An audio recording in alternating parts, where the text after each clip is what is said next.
ចំពោះក្មេងដែលមានភាពស្លេកស្លាំងគឺយើងត្រូវបែងចែកឲ្យបានច្បាស់រវាងបញ្ហាខ្វះជាតិដែកហើយនិងជំងឺដំណពូជតាឡាសេមី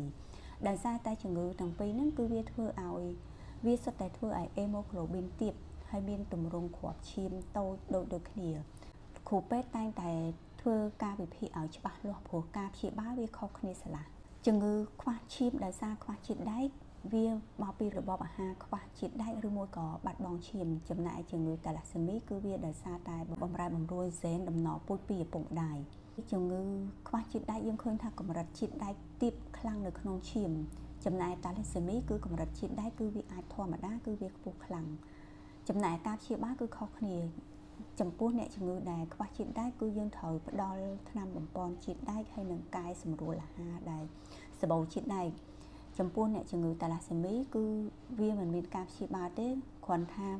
អាចត្រូវការបញ្ចូលឈាមនៅក្នុងករណីធ្ងន់ធ្ងរហើយនឹងសំខាន់គឺហាម